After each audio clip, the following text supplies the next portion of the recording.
Elshinta News and Talk. Pasca pengusulan Wali Kota Solo Gibran Rakabuming Raka sebagai bacawa pres pada Koalisi Indonesia Maju, Gibran diminta mengembalikan kartu anggota Partai PDIP oleh DPC PDIP Solo. Publik menilai dengan dikeluarkannya Gibran dari PDIP akan membuat pecah suara PDIP di Jawa Tengah. Sementara itu, baca pres dari PDIP Ganjar Pranowo mengklaim bahwa Jawa Tengah masih kandang banteng yang didominasi oleh kader PDIP. Bagaimana peta politik di Jawa Tengah menghadapi Pilpres 2024? Kita jumpai pengamat politik Joko Purnomo. Seputar Pemilu 2024.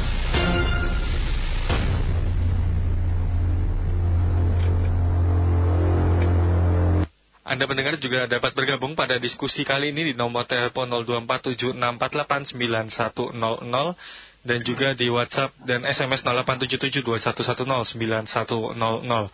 Pak Joko, melihat dengan dicalonkannya Gibran Rakabuming, apakah akan membuat pecah ini Pak suara, khususnya suara PDIP ya di Jawa Tengah ya, dengan adanya sosok Gibran sebagai bacawa pres, kemudian adanya Ganjar sebagai baca pres yang diusung oleh Partai PDIP ini Pak?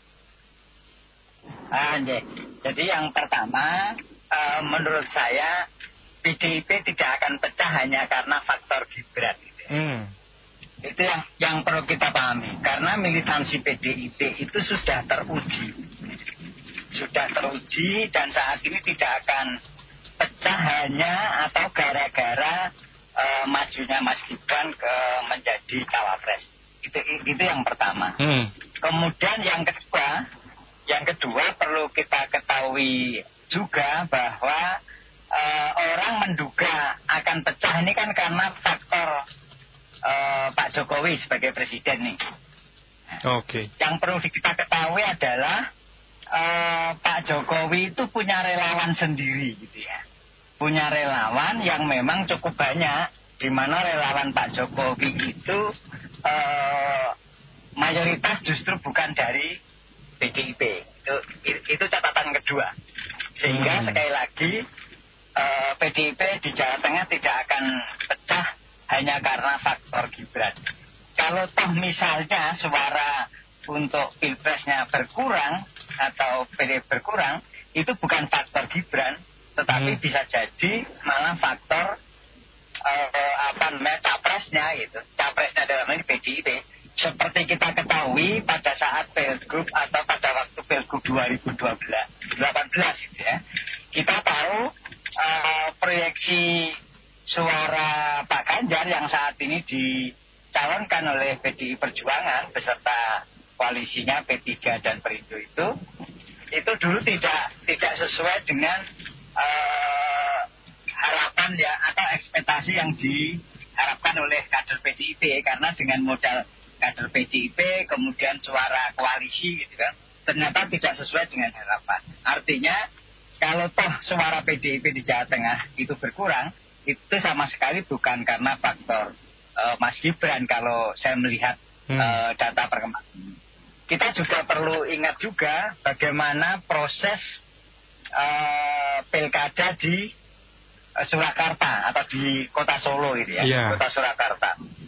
Orang selalu menilai bahwa kemenangan Mas Gibran ini karena faktor dukungan kuat dari PDI Perjuangan, gitu kan?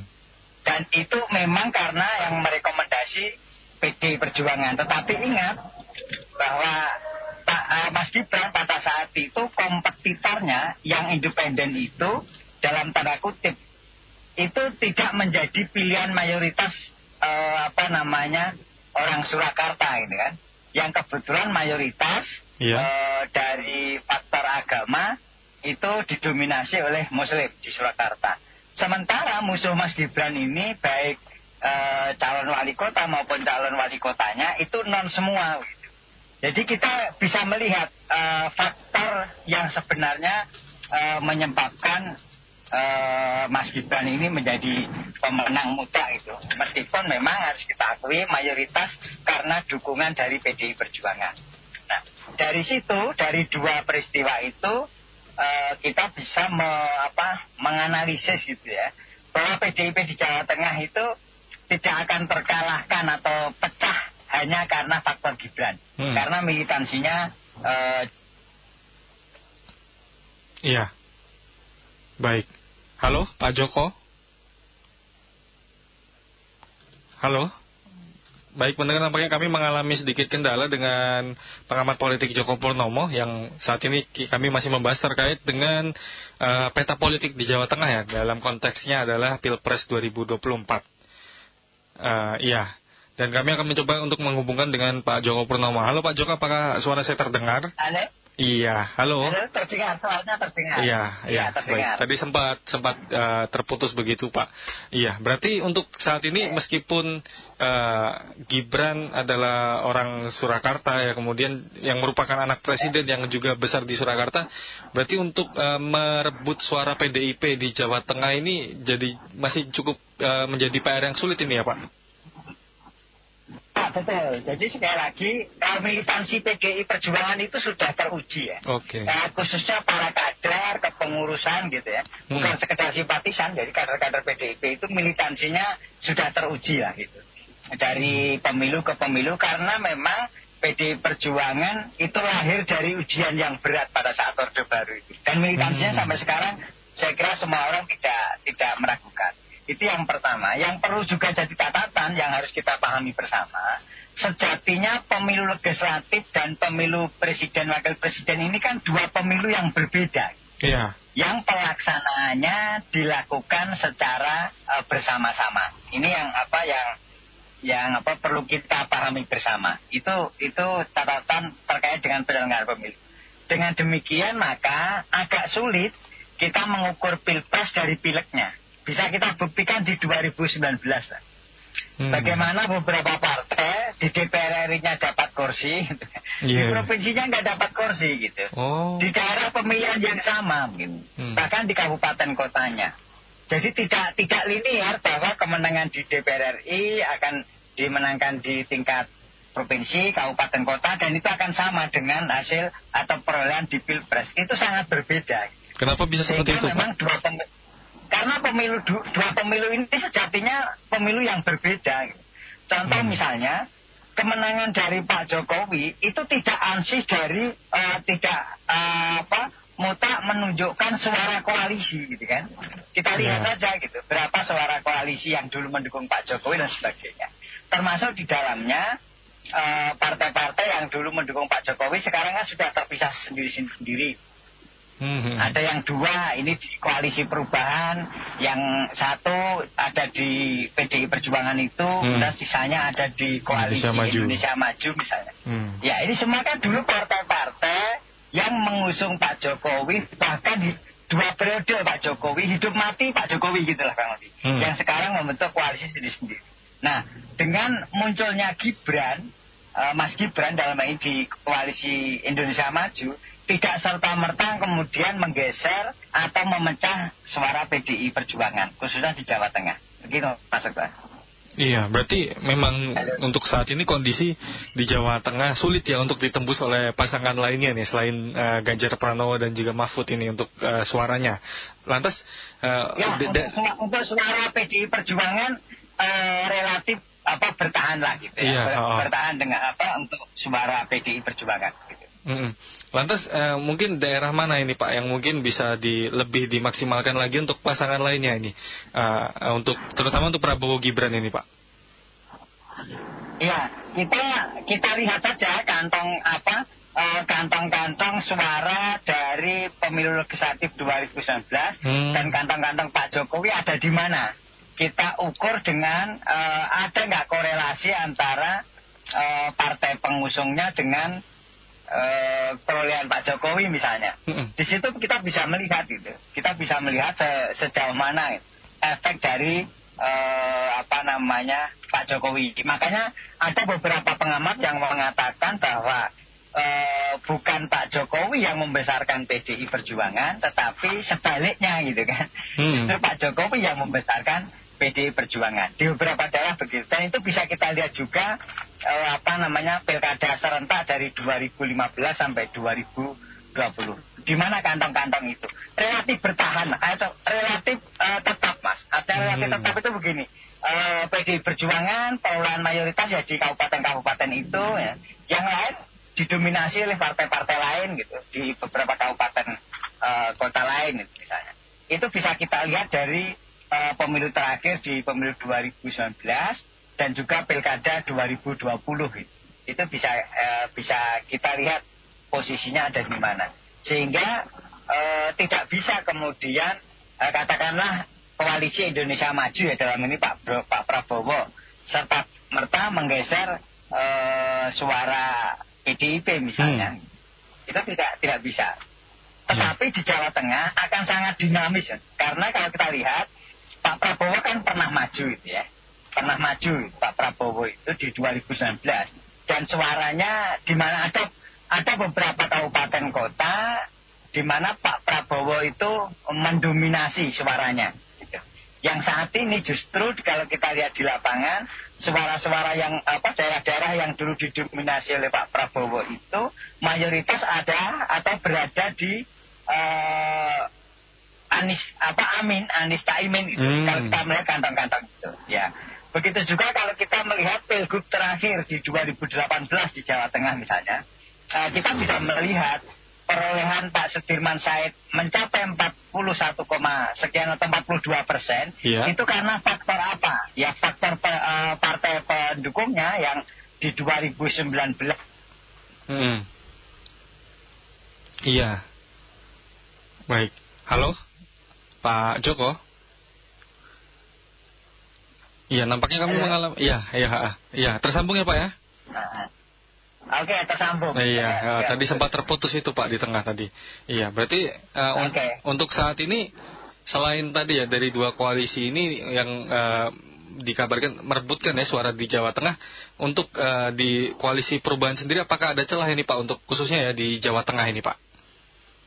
Ya, jadi tadi saya katakan di Jawa Tengah ini masih sangat dinamis gitu ya, sampai hari ini gitu kan. Dengan catatan bahwa faktor Gibran tidak bisa memecah suara PDIP, itu tidak bisa. Jadi itu karena ada sejarahnya tadi. Nah, terkait dinamisnya di Jawa Tengah, kita melihat kantong-kantong yang justru dulu ditempati Pak Jokowi maupun ditempati Pak Prabowo 2019 itu saat ini justru banyak yang mereka memilih ke Amin gitu kan. Karena kita lihat dulu PKB ada di koalisinya Pak Jokowi gitu. Saat ini kan pecah kongsi itu koalisi. Iya. Sekarang bergabung ke koalisi perubahan. Nah, di koalisi perubahan ini ada dua partai pendukung Pak Jokowi, pendukung mati hidup loh gitu. Nasdem itu kan pendukung Pak Jokowi mati hidup itu. Di beberapa provinsi dia rela kalah asal Pak Jokowi menang kan begitu. Itu pidato Pak Surya Paloh lagi. Begitu juga PKB pendukung Pak Jokowi itu luar biasa lah gitu dari awal itu. Nah, sekarang justru berkumpul di koalisi perubahan. Nah, dari dua partai yang sekarang berkoalisi di perubahan itu bisa kita cek gambarannya di pemilu 2019 dan pilgub 2018 di Jawa Tengah gitu. Sehingga di situ tadi saya katakan dinamis, bukan tidak mungkin Amin ini akan bisa mencuri banyak suara di Jawa Tengah karena faktor dua partai tadi gitu. Yang dulunya pendukung Pak Jokowi mati-matian, bahkan Nasdem hidup mati lah begitu. Ke Pak Jokowi rela kalah dimanapun itu asal Pak Jokowi menang itu semboyan Nasdem dulu itu sekarang menjadi deklarator pertama dan utama Partai Nasdem itu di koalisi perubahan yang kemudian diikuti oleh PKS dan kemudian diikuti oleh PKB. Dengan bergabungnya itu di Jawa Tengah akan sangat dinamis gitu. Dan bukannya tidak mungkin nanti Amin bisa mencuri banyak suara di Jawa Tengah karena faktor jaringan dari partai-partai yang berkoalisi. Kita tahu basis dari PKB, kemudian kita tahu basis dari Partai Nasdem, dan kita tahu basis dari PKS, ditambah Partai Umat yang sebenarnya dalam tanda kutip mau tidak mau harus diakui Partai Umat ini bagi atau pecahnya gitu ya, itu dari Partai Amanat Nasional. Oleh karena itu banyak konstituen atau pendukung Partai Amanat Nasional itu di Jawa Tengah khususnya itu justru memilih bergabung ke Anies Caimin gitu. Begitu juga di P3 yang di tingkat secara kelembagaan berkoalisi dengan PDI Perjuangan, tetapi grassroots-nya kita lihat di Jawa Tengah teramat terbuka dari awal, mereka memberikan dukungan kepada pasangan calon Anies dan Caimin. Dari situ maka bisa disimpulkan di Jawa Tengah ini masih sangat dinamis untuk suara itu, dan khusus untuk PDI Perjuangan ini satu partai yang militansinya luar biasa gitu ya, yang sudah teruji, sudah terbukti gitu. Sehingga sekali lagi kembali ke pertanyaan awal tadi, justru nanti suara-suara dari non PDIP ini yang akan tergeser ke suara Amin gitu. Tetapi suara PDIP dalam konteks pemilu legislatif tidak akan terpengaruh oleh faktor Mas Gibran yang keluar dari PDIP atau bergabung ke koalisi Indonesia Maju itu. Yeah. Tapi ada tambahan lagi Mas Ustaz. Karena yang perlu kita pahami adalah suara PDIP di Jawa Tengah kemarin dapat kursi 33% atau suara 29%, itu tidak ansih semuanya suara PDIP, tetapi banyak juga karena pendukung atau faktor dari Pak Jokowi. Mungkin, itu sekali lagi, yang berkurang ya hanya itu, karena dari pemilu ke pemilu suara PDIP itu stabilnya ada di 25-27% di Jawa Tengah, 27,5%. Nah mungkin sisanya tadi yang 2% atau 2,5% itu pemilih PDIP atau pendukung Pak Jokowi yang memilih PDIP di 2019. Kalau tak berkurang, ya sebatas itu kurang lebih begitu. Berarti dengan adanya sekarang ada istilah Jokowi effect, kemudian relawannya ada Projo, kemudian Prabowo 08, itu tidak terlalu berpengaruh ya untuk pengambilan suara di Jawa Tengah dari PDIP ini ya khususnya ya Pak Joko ya? Iya, tidak terlalu berpengaruh. Dalam konteks pemilu legislatif tidak berpengaruh gitu ya. Ini terlepas dari pilpresnya. Dari pilpresnya PDIP mengajukan Pak Ganjar dan Prof Mahfud, tetapi dalam konteks pemilu legislatif saya kira PDIP suaranya tidak terpengaruh karena faktor Mas Gibran. Ya. Kemudian tadi ya terkait dengan suara dari koalisi dari TPN Ganjar Mahfud ini P3 khususnya yang ternyata kata Pak Joko tadi akar rumputnya juga masih ada peluang untuk mendukung koalisi lain. Ini bisa menjadi ini juga dong Pak, pengambilan keuntungan untuk koalisi lain khususnya tadi ya Anies Caimin ya? Ya betul. Makanya tadi saya katakan di depan sebenarnya pemilu legislatif dan pemilu presiden wakil presiden ini dua pemilu yang berbeda. Kita lihat banyak caleg-caleg itu tetap dia nyalek lewat partainya gitu. Dia tetap lewat partai yang saat ini berkoalisi dimanapun.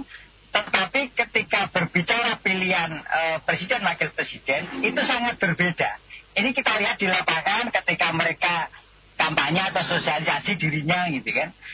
Kami memang dari partai A, tetapi kami adalah relawan dan pendukung pasangan calon Amin misalnya gitu. Dan itu terbuka dilakukan, baik di P3, kemudian ada di PAN, dan yang lain-lain. Itu sangat terbuka.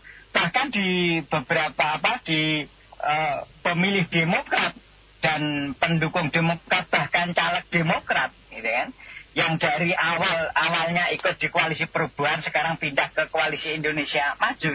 Mereka tetap nyalek lewat Demokrat, tetapi dukungannya tetap ke Anies Caimin begitu. Ini di lapangan fenomena itu cukup banyak, sehingga tadi saya katakan di Jawa Tengah ini masih sangat dinamis. Oleh karena itu akan ditentukan bagaimana ketika koalisi ini nanti melakukan kampanye, nggarap pemilih gitu ya di Jawa Tengah, karena mayoritas pemilih di Jawa Tengah itu ada di pedesaan, di pelosok-pelosok gitu ya. Yang kedua juga perlu kita ingat saat ini di Jawa Tengah khususnya, saya kurang tahu daerah lain, saya yakin daerah lain juga yang sama lah. Karena Pak Jokowi kemarin juga melakukan secara vulgar di depan PJ Kepala Daerah kan itu. Perangkat daerah sampai ke tingkat RT RW gitu, itu semua perangkatnya itu cenderung dalam tanda kutip gitu kan, itu terintimidasi atau tertekan oleh tekanan-tekanan politik tertentu untuk mengarahkan warganya atau pemilihnya memilih partai tertentu gitu. Atau bahkan mungkin memilih calon presiden, wakil presiden tertentu misalnya. Nah ini yang saya kira ketika koalisi ini bagaimana nanti menggarap gitu kawasan perdesaan yang di Jawa Tengah sangat luas, penduduknya juga sangat besar, mayoritas pemilih di Jawa Tengah juga berada di sana. Begitu Mas Ekta. Tapi apa yang mendasari ini Pak tidak satu suaranya ini seperti yang tadi Bapak utarakan P3 dengan akar rumputnya, kemudian apabila ada partai lain tadi seperti PAN ya dengan Partai Umat, ini apa yang mendasari Pak, kenapa suara akar rumput tidak satu suara begitu dengan pimpinan pusatnya? Ya, kalau ini kan fenomena partai politik dalam konteks pemilu presiden wakil presiden dijadikan satu di 2019 itu kan menjadi fenomena yang menarik gitu. Meskipun baru sekali ya pemilu serentak ini, tetapi hampir bisa dipastikan kita tarik kesimpulan gitu bahwa antara pileg dengan pilpres ini substansinya tetap dua pemilu yang berbeda. Contoh misalnya, contoh aja lah, bagaimana seorang calon anggota DPR RI bisa menang dengan suara banyak gitu kan. Ya. Tapi di tingkat kabupaten kota dan provinsinya di dapil yang sama itu tidak linear gitu. Ini kan ada semacam semacam strategi di lapangan bahwa pileknya yang penting saya, pilpresnya silahkan gitu kan. Muncul fenomena itu gitu. Itu tampak sekali dari hasil pemilu 2019. Nah kalau di Jawa Tengah kita lihat saja itu pilkada di 2018 juga begitu gambarannya gitu. Tidak semua apa yang diambil kebijakan oleh elit partai itu kemudian diikuti oleh konstituennya, termasuk kader-kadernya. Yang menarik di Jawa Tengah itu banyak caleg gitu ya, yang memang nyalonnya tetap lewat partai itu, yang ikut di koalisi A misalnya, tetapi dia calegnya sendiri beserta seluruh konstituen dan relawan yang dibangun itu ada di calon presiden, wakil presiden yang tidak didukung oleh partainya begitu. Pertanyaannya begini, kenapa tidak dipecat kan begitu? Iya, tapi apa tidak ada desakan begitu? Iya. Dan itu tidak akan dilakukan oleh partai gitu. Karena partai politik sadar kalau itu tidak diperbolehkan, dia tidak punya figur yang dicalonkan gitu. Dan akan merugikan partai itu sendiri. Jadi bahwa pilek-pilpres ini dua pemilu yang berbeda, itu di tingkat partai kesadaran itu sudah ada gitu. Dia tidak akan mempersulit banyak kok yang jelas deklarasi, kemudian jelas-jelas mendukung pasangan Amin. Dia itu caleg gitu. Baik kita ada caleg P3, ada caleg PAN gitu kan. Cukup dilematis ya Pak ini Pak. Gerindra itu ada. Ya menurut saya ini bukan persoalan dilematis, tetapi memang di lapangan itu dinamis. Sangat dinamis sikap antara elit partai atau pengurus partai dengan konstituennya, bahkan calegnya sendiri. Karena memang pada saat dia pemilu legislatif dia punya kepentingan, karena kompetitor di pileg itu tidak hanya antar partai gitu, tetapi antar caleg di internal partai gitu. Jadi tergantung saya nyalek lewat partai apa gitu kan. Kemudian ternyata konstituen saya ini banyak yang memilih sana, ya sudah biarkan saja dia memilih di pilpres itu memilih pasangan siapa. Yang penting saya sebagai caleg misalnya itu bisa memenangkan kompetisi itu gitu. Jadi ini salah satu fenomena yang muncul lebih ya belum pada tataran problematik lah ya, masih fenomena ketika pilek-pilpres dilaksanakan secara bersamaan. Jadi partai di satu sisi berharap ada kotel efek gitu ya, dari pilpres gitu.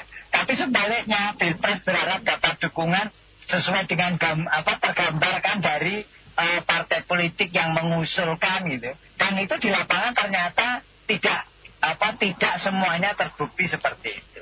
Nah, apakah itu termasuk juga dengan istilah politik dua kaki ini Pak Joko? Tidak. Sebagai seorang pemilih itu mayoritas mandiri, Mas. Kecuali tadi ya yang kader-kader militan ya.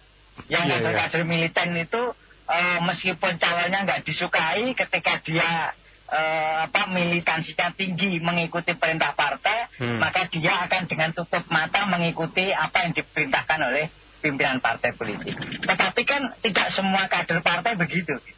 Mayoritas justru kader partai itu membuka telinga dan membuka mata, tidak serta-merta mengikuti perintah pimpinan partai dalam konteks pemilu yang berbeda. Dalam hal ini pemilu legislatif dan pemilu presiden wakil presiden.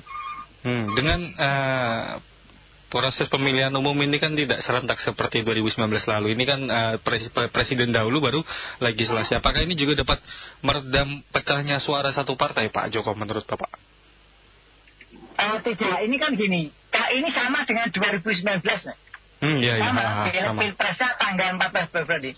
Yang agak beda itu nanti pilkadanya. Nah ini proses pemilu yang sangat melelahkan bagi partai politik.